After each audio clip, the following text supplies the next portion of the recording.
Assalamualaikum warahmatullahi wabarakatuh. Selamat sore. Sebelum kita memulai kuliah pada siang hari ini, marilah kita awali dengan bacaan doa menurut agama dan kepercayaan masing-masing. Berdoa bisa dimulai.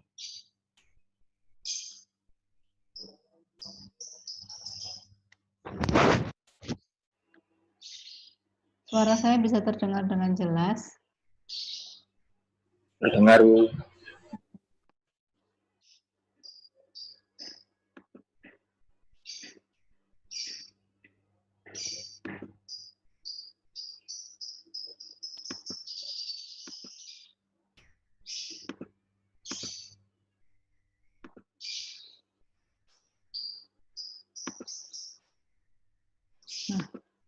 bagi yang sudah lihat aula, di sini saya upload yang baru ya, ada textbook di sini. Di sini saya upload textbook yang akan kita gunakan. Secara garis besar yang akan kita gunakan, yang banyak digunakan adalah yang elementary survey sampling. Gitu. Kemudian kemarin di kontrak saya cantumkan ada satu buku bahasa Indonesia, itu bisa diorder, seandainya ingin buku tersebut bisa diorder di link yang sudah saya berikan di chat ya, itu barusan. Nah, ini sifatnya tidak wajib, terserah saja. Jadi harganya 27.500, bisa dibeli di Tokopedia.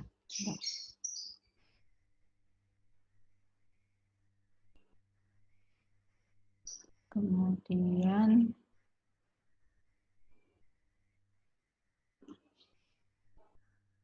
kita bisa lanjutkan materi selanjutnya.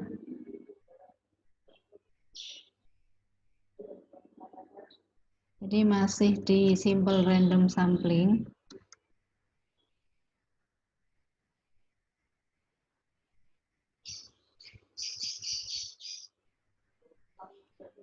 Nanti saya akan kirimkan file yang baru karena kemarin ada beberapa yang salah sedikit di rumusnya.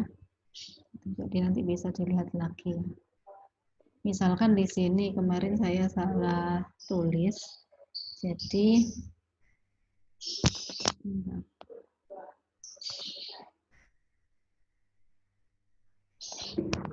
untuk SRS, taksiran parameter rata-rata, untuk variansnya jika standar deviasi populasinya diketahui, maka akan seperti ini, tetapi kalau tidak diketahui, maka N-nya berubah menjadi N saja di sini pembaginya ya. Kalau tadi kan N minus N, kemudian N minus 1, sekarang hanya per N saja, tidak N minus 1.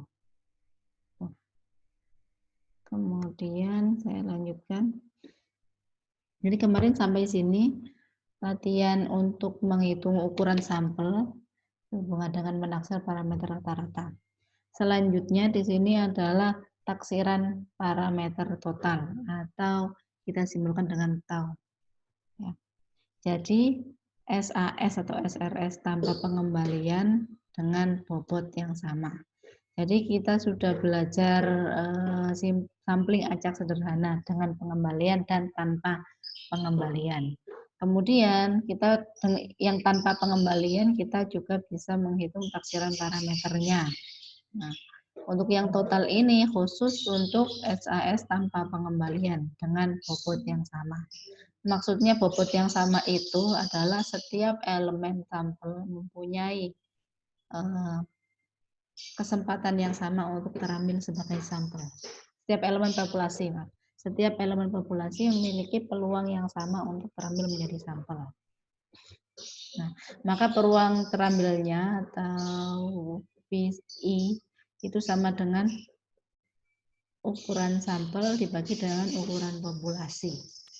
Nah, jadi ini peluang terambilnya, sehingga rumusnya adalah seperti ini. Sehingga pembaginya tidak lagi ukuran sampel, tetapi ini peluangnya. Sehingga dia adalah total adalah ukuran populasi dikalikan dengan gibar atau mu taksiran dari mu. Jadi taksiran dari rata-rata dikalikan N itu adalah total. Sehingga variasinya pun sama, karena N-nya adalah konstan, maka jadi N kuadrat di sini. Yang lainnya ini masih sama dengan yang varians dari mu, taksiran mu. Kemudian taksiran intervalnya masih sama untuk populasi yang diketahui pakai Z. Kalau populasi yang tidak diketahui nanti pakai T. Ini juga masih sama. Oh, ini ada kesalahan lagi. Kurang N kuadrat ya.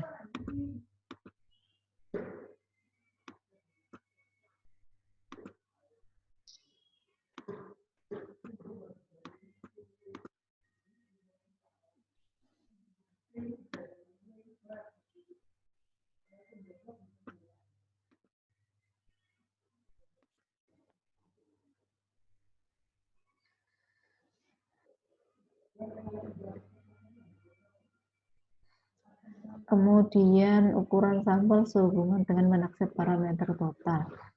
Ini juga tidak jauh beda dari yang kemarin. Intinya ini ada diperoleh dari rumus ini. Ya, diperoleh dari rumus yang mengandung taksiran interval. Gitu. Jadi dibolak-balik nanti ketemu nanti N kecilnya sama dengan berapa. Ini adalah latihan. Suatu perusahaan industri ingin mengetahui tentang berapa lama jam kerja non-efektif yang dihabiskan para pegawai dalam 1 minggu. Maka diambil contoh acak atau sampel acak. Diambil sampel acak sebanyak 50 pegawai dan diperoleh rata-rata menghabiskan waktu kerja mereka secara tidak efektif selama 10,31 jam dengan varian sampel 2,25. Nah, perusahaan tersebut memiliki 750 pegawai. Jadi di sini total populasinya 750, ukuran sampelnya adalah 50. Kemudian sudah diketahui ya, taksiran rata-ratanya sama variansnya. Jadi bisa langsung dihitung seperti itu. Jadi nilai total taksiran total jam kerjanya yang tidak efektif dalam 1 minggu adalah sebesar 7.732,5 jam. Kemudian batas kekeliruan taksirannya adalah 307,4 jam. Saya rasa mudah juga. Ini latihan 4 ini mengenai ukuran sampel. Nah, ini nanti yang nanti dikerjakan ya. Tapi saya lanjutkan dulu saja. Jadi kita sudah belajar taksiran parameter rata-rata, kemudian taksiran parameter total, sekarang taksiran parameter proporsi. Jadi misalkan nanti kita mengambil sampel untuk mengetahui atau untuk menghitung taksiran proporsinya berapa. Maka seperti biasa, proporsi di sini adalah banyaknya kejadian, kan gitu ya, banyak kejadian dibagi dengan ukuran sampel. Jadi di sini banyaknya yang menjawab iya dibagi dengan ukuran sampel. Jadi di sini untuk proporsi kita simbolkan kita bagi menjadi 2 hal, kita simbolkan sebagai iya dan tidak. Kalau kejadiannya benar terjadi, kita bilang itu iya, kalau tidak ya tidak. Maka iya dilambangkan dengan 1 dan tidak dilambangkan dengan 0. Di sini. Kemudian varians untuk standar deviasi populasi yang diketahui adalah seperti ini, tidak jauh beda dengan yang rata-rata, hanya berubah variasinya di sini, hanya berubah variasinya saja di sini. Ini untuk populasi, sehingga ini P-nya peluangnya adalah peluang untuk populasi, tidak ada topinya di sini ya, karena ini bukan taksirannya. Q adalah 1 dikurangi P, seperti biasa. Sehingga taksiran intervalnya seperti ini. Untuk yang standar deviasi populasinya tidak diketahui, maka harus ada topi di sini, di peluangnya juga harus ada topinya di sini, karena merupakan taksiran. Langsung saja ya kita ke contoh. Jadi ini contoh sampel acak sebanyak 100 dari mahasiswa tingkat akhir diambil dari 300 mahasiswa untuk menduga berapa proporsi mahasiswa yang berencana melanjutkan studi ke jenjang pascasarjana. Nilai YI sama dengan 1, berarti mahasiswa tersebut berencana untuk melanjutkan studi. Dan yang 0 berarti tidak berencana untuk melanjutkan studi. Maka dugalah proporsi mahasiswa tingkat akhir yang berencana melanjutkan studi dan hitung batas kekeliruannya. Nah, ini yang saya bilang tadi 1 dan 0, ini.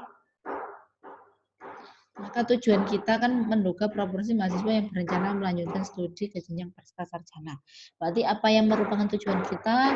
Jika itu terjadi, maka simbolnya adalah 1, dan kalau tidak terjadi maka 0.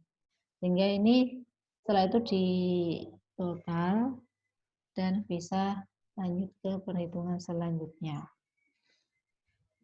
Memakai rumus yang tadi ya, total yang proporsi ini. Ada pertanyaan sampai sini? Ini nanti juga dikerjakan. Jadi latihan 4, kemudian latihan 5, dan tugas. Ini dikerjakan sekarang ya. Sebelum kita masuk ke yang selanjutnya, yaitu sampling acak sistematis. Ada pertanyaan sebelumnya?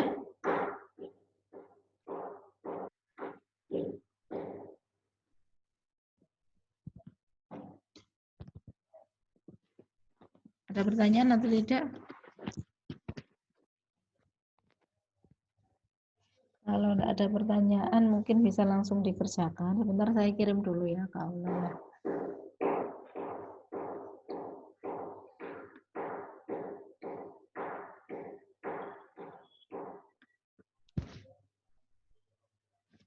Oh, maaf, ini kan di sini.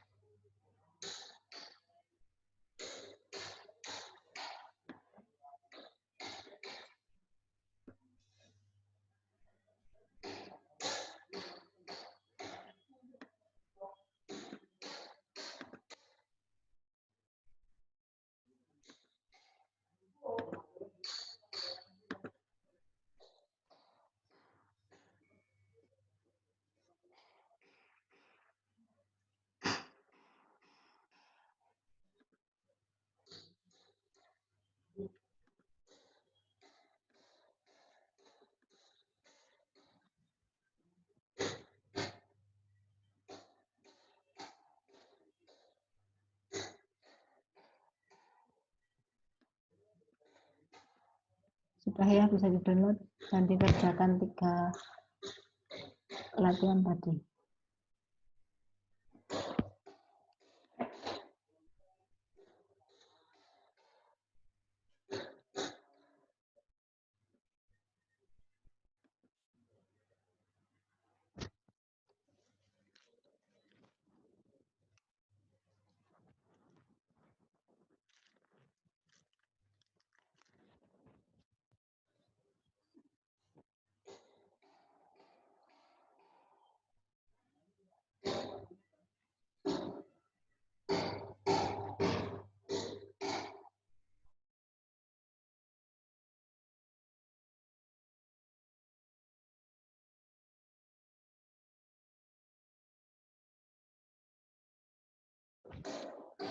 Untuk pertanyaan yang terakhir itu bisa dibaca ya bukunya ya, bukunya yang elementary survey sampling tadi.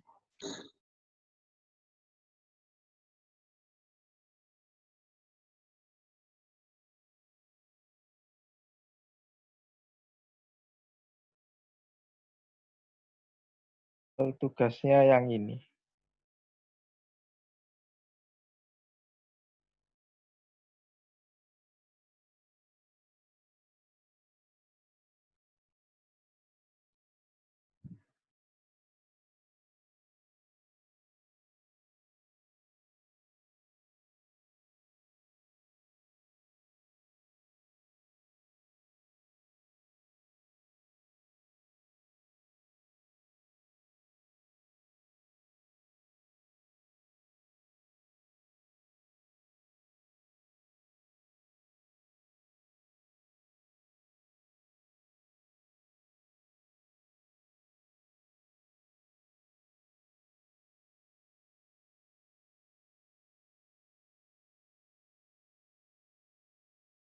Ya, jadi ini sudah benar ya.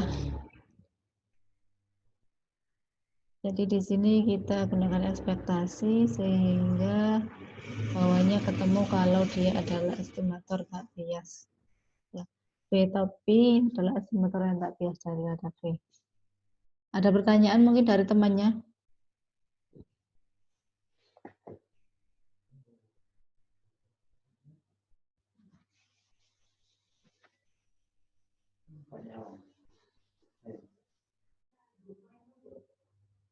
Kalau nggak ada pertanyaan, yang satunya Mas Kris.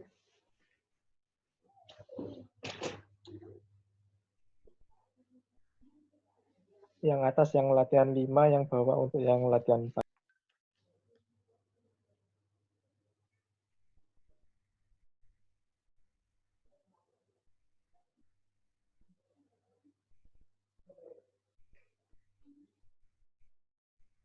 Ya ini untuk yang 5% ya.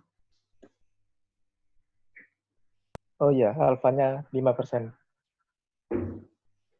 Ya, saya rasa sudah benar.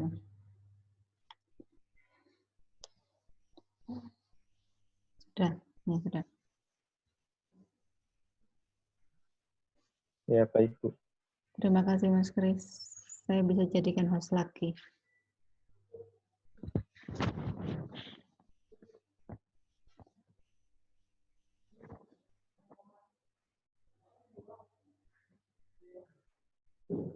Untuk hostnya sudah saya kembalikan, Bu.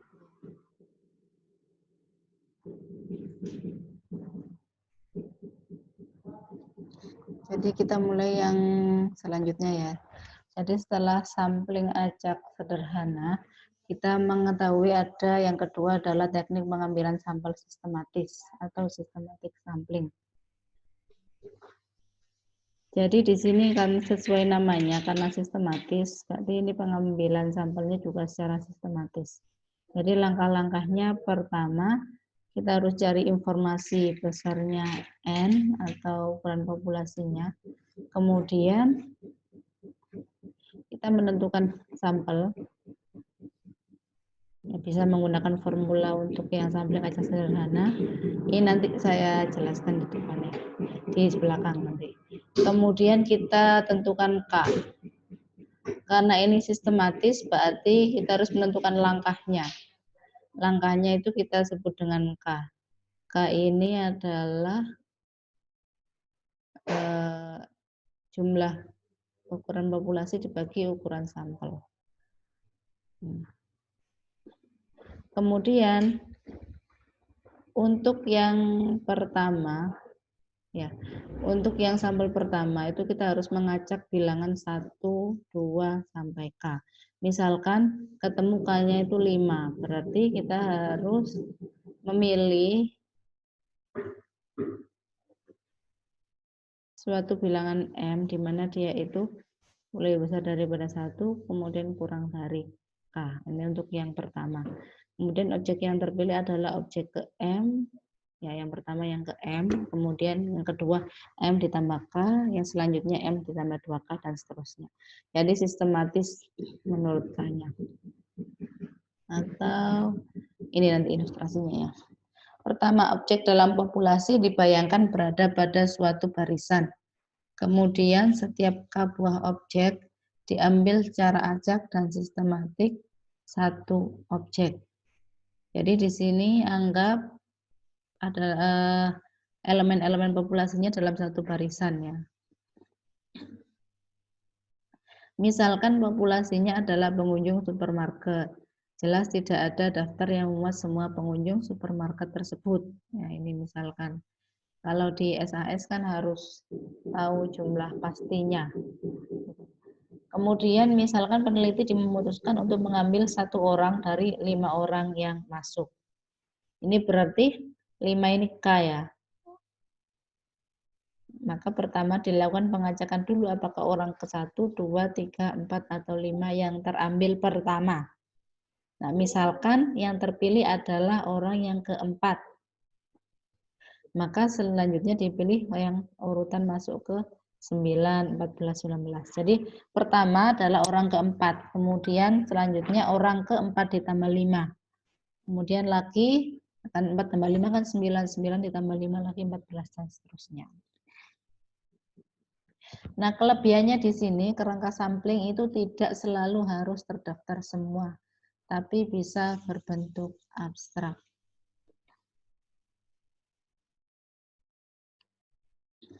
Misalnya barisan pengunjung tempat belanja atau tempat wisata. Bisa juga berupa satuan contoh yang tertata dengan aturan tertentu. Misalnya rumah di kompleks perumahan atau toko di suatu pertokoan. Jadi ini kelebihannya salah satunya adalah jumlah populasinya tidak harus diketahui. Kalau di SAS kan harus diketahui karena akan dibuatkan list kerangka samplingnya kalau di SAS. Kalau ini tidak. Kemudian N besar atau jumlah populasi dapat diketahui dengan pasti pada kasus tertentu, tapi pada kasus lain tidak dapat diketahui tentukan sehingga harus diasumsikan atau diduga. Dan kalau untuk yang kondisi yang seperti ini, nah sistematis ini mempunyai kelebihan di situ. Kemudian ini taksiran parameter rata-ratanya agar tidak sama dengan yang tadi, ini ada simbol SY-nya. Maknanya untuk yang sistematis maksudnya. Rumusnya masih sama dengan yang SAS. Yang berbeda ini variansnya. Di sini ada notasi baru yaitu rho, di mana rho adalah korelasi antar pasangan objek sampel sistematik dari frame yang sama. Jadi misal sampel terpilih pertama dengan yang kedua dengan yang ketiga, dan seterusnya itu ya. Nah, nilai ini tidak dapat dihitung hanya menggunakan satu sampel sistematik, sehingga ragam penduga atau variansnya didekati dengan taksiran varians rata-rata seperti SAS. Ya. Jadi ini saya beri panah di sini, dia diduga, ini untuk populasi kan ya. Tapi karena kita sudah menduga, berarti ini berubah menjadi sampel di sini. Menjadi sama dengan punyanya SAS. Nah, untuk taksiran seperti ini, karena ini sulit untuk dihitung ya rho-nya, kemudian menggunakan ini didekati dengan ini, apakah nantinya tidak menimbulkan bias? Seperti itu pertanyaannya. Maka di sini kita perlu tahu lebih jauh tentang rho. Jadi jika rho mendekati 1, maka elemen dalam sampel semuanya sangat mirip sehubungan dengan karakteristik yang diukur. Dan pengambilan sampel sistematik akan menghasilkan varian yang lebih tinggi dari sampel daripada sampel acak sederhana. Nah, jadi jika seperti pada prinsipnya korelasi, kalau korelasinya mendekati 1, maka semuanya itu dianggap mirip sehingga varians yang dihasilkan lebih tinggi. Jadi misalkan di sini positif ya, maka rumus ini akan menghasilkan varians yang lebih tinggi daripada yang ini. Karena yang ini ada dikurangi, yang ini ditambah, dan ini misal 1 seperti itu, jadi lebih besar. Artinya ketika kita menggunakan rumus SAS, sedangkan rho-nya itu tinggi, maka kita akan overestimate ya, menghasilkan kalau variannya lebih tinggi yang sampel sistematis, sedangkan kita menggunakan yang rumus sampel acak sederhana, maka kita akan mempunyai varians yang lebih kecil daripada sesungguhnya. Varians yang lebih kecil daripada sesungguhnya berarti kita underestimate ya, underestimate kondisi populasi yang sebenarnya. Kemudian kalau rho-nya negatif, maka pengambilan sampel sistematis mungkin lebih tepat daripada pengambilan sampel acak sederhana. Kenapa? Karena korelasinya mungkin negatif. Jika elemen dalam sampel sistematis cenderung sangat berbeda. Kalau seperti ini, maka nanti menghasilkan varians yang lebih kecil daripada yang SAS. Jadi ini nanti akan lebih bagus hasilnya daripada yang SAS. Namun ada catatan, rho tidak bisa terlalu negatif, sehingga ekspresi varian menjadi negatif. Jadi bersama varians ini, kalau rho-nya ini terlalu besar, ya, kalau rho-nya ini terlalu besar, maka ini, misal ditambah 1 ini menjadi masih negatif, maka ini tidak mungkin, karena varians kan tidak mungkin negatif.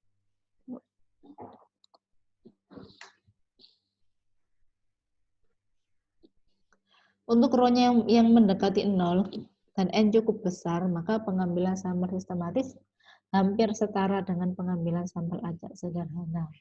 Nah, ini kondisi yang paling bagus ketika kita menggunakan rumus estimasi varians dari SAS. Ini kondisinya paling bagus kalau kita tetap menggunakan rumus SAS.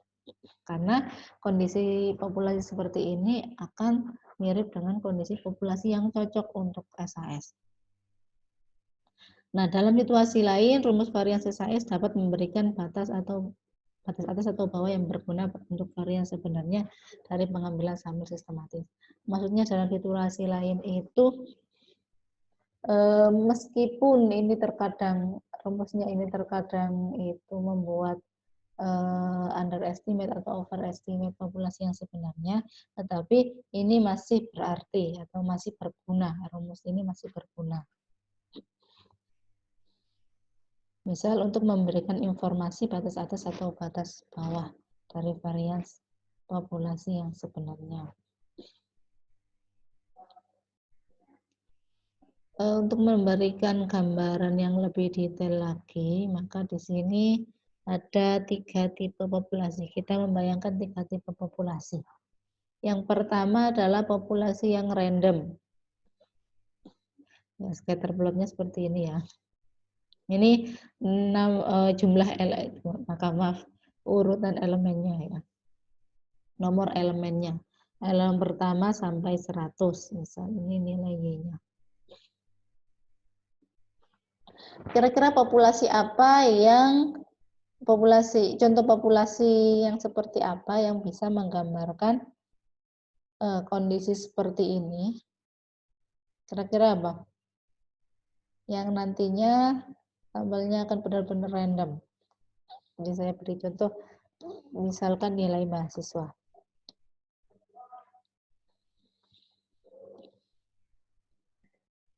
Jadi ini keadaannya hampir sama dengan SAS.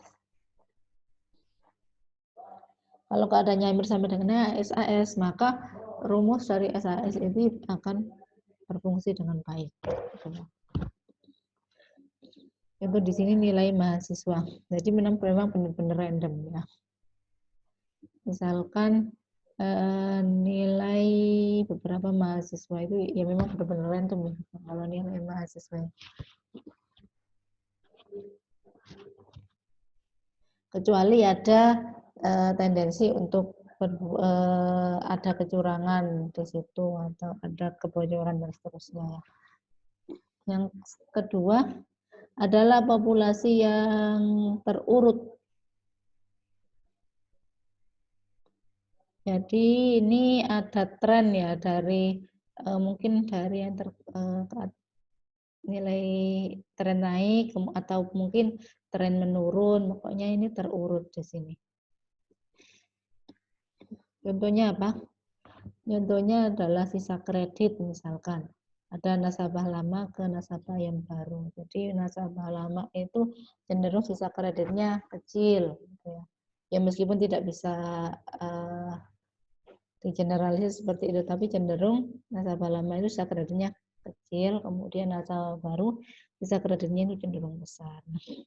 Seandainya yang di sini adalah nasabah yang lama, maka kemudian yang di sini adalah kebanyakan adalah nasabah yang baru. Maka di sini korelasinya cenderung negatif. Jangan mempunyai korelasi yang cenderung negatif, maka varians sistematiknya akan lebih besar daripada varians SAS. Apakah kondisi ini bagus, kondisi ini kurang bagus. Seperti yang saya sampaikan tadi, ya, berdasarkan nilai RO-nya. Yang ketiga, yang periodik. Contohnya di sini adalah penjualan di supermarket. Nah, misal penjualan di supermarket per hari, mungkin ini ya, per hari. Jadi ada hari-hari tertentu, misalkan hari libur Sabtu atau Minggu yang penjualannya itu lebih tinggi daripada yang lainnya. Atau mungkin ada misalkan hari Senin mungkin ya. Dan hari-hari tertentu yang penjualannya itu lebih rendah daripada hari-hari biasanya. Nah, apakah populasi seperti ini itu efektif ketika kita menggunakan sampling sistematik, itu apakah efektif untuk populasi seperti ini? Nah, itu keefektifannya atau efektivitasnya tergantung pada pemilihan K. K itu apa tadi? Adalah langkah sistematiknya. Jadi misalkan ini data harian ya, penjualan di supermarket.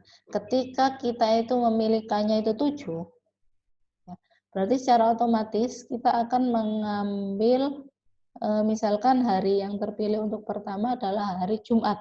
Maka untuk selanjutnya kita terus mengambil hari Jumat, terus menerus. Sehingga kondisi ini tidak akan mencerminkan kondisi populasi yang sebenarnya. Karena misal hari Jumat itu yang paling rendah misalkan. Jadi kita hanya mengambil yang rendah-rendah saja, tidak mewakili kondisi populasi yang sebenarnya. Nah, yang bagaimana yang bagus adalah sampling yang baik adalah yang mengandung puncak tertinggi dan terendah. Misalkan jangan 7, misalkan 3 itu bisa ya, misal 3. Yang pertama hari Senin, maka hari Senin kemudian hari Selasa, Rabu, Kamis ya, Kamis dapat. Kemudian nanti mungkin hari Minggu juga dapat mungkin yang tertinggi. Kemudian hari Jumat yang terendah juga nanti mungkin dapat di beberapa langkah selanjutnya. Nah, itu akan menjadi efektif. Kalau kita dapat yang mungkin yang tengah-tengah dapat, yang atas dapat, yang bawah dapat, maka itu nanti akan cenderung ke random kan. Kalau ke random, maka itu akan semakin mirip dengan kondisi populasi yang baik untuk SAS. Ada pertanyaan sampai sini?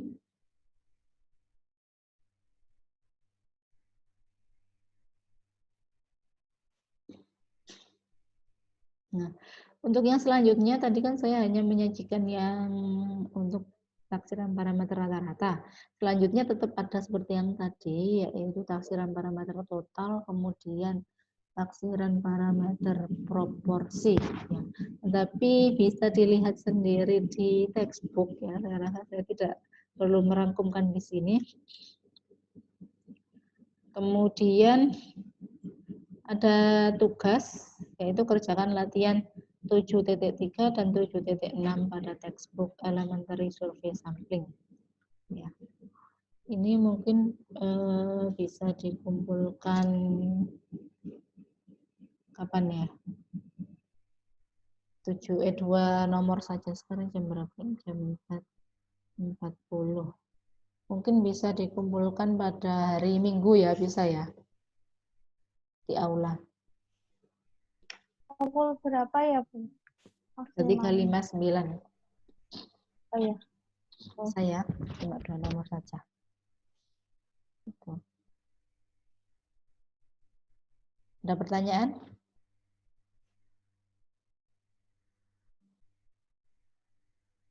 Kalau tidak ada, bisa saya cukupkan untuk pertemuan hari ini. Setelah ini, saya buatkan absensi ya. Saya perpanjang waktunya untuk absensinya setelah ini. Kemudian, kalau sudah tidak ada pertanyaan, bisa saya cukupkan. Mari kita akhiri dengan doa menurut agama dan kepercayaan masing-masing. Berdoa dimulai.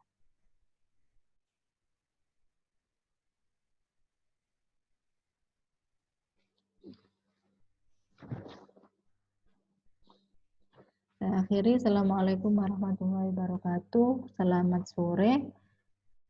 Yang lainnya boleh meninggalkan Zoom ini. Yang belum absen, coba saya buatkan sebentar ya. Tunggu. Bu, ini nanti PPT-nya di-share ya, Bu? Ya, habis ini saya share. Baik, Bu, terima kasih. Terima kasih, Bu. Ya, sama-sama. Terima kasih, Bu. Ya, selamat sore. Terima kasih, Bu. Ya.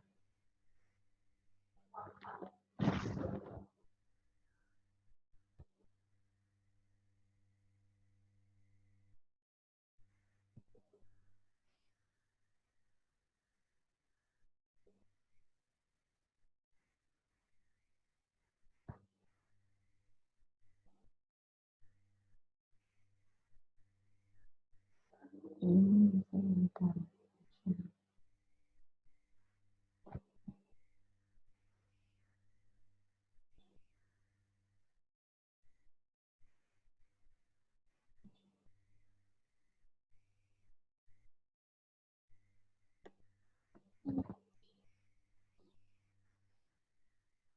Saya ubah sampai 16 ya.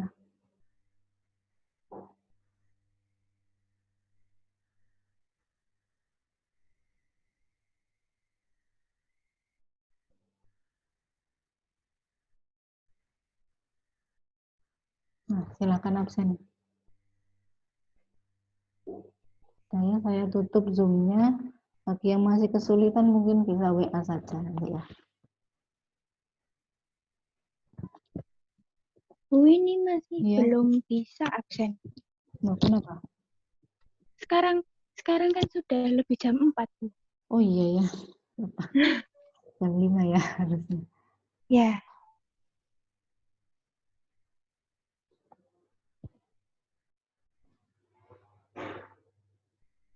Bentar.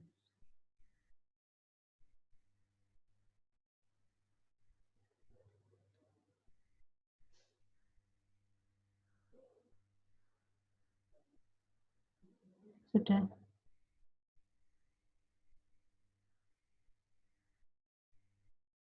Gimana bisa? Bisa, Bu. Nah, sudah. Udah ya, saya akhiri Zoom-nya. Makasih, Bu. Ya, sama-sama.